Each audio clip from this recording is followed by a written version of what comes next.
上午来的，这是个什么车？你不是个卡罗拉吗？它怎么了？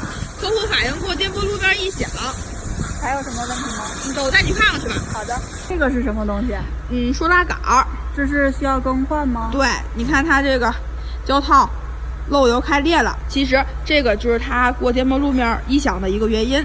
那为什么要拆减震？减震漏油了，走，我带你看看。你看漏油多严重啊！这都是油泥。减震漏油也是它过颠簸路面异响的一个原因。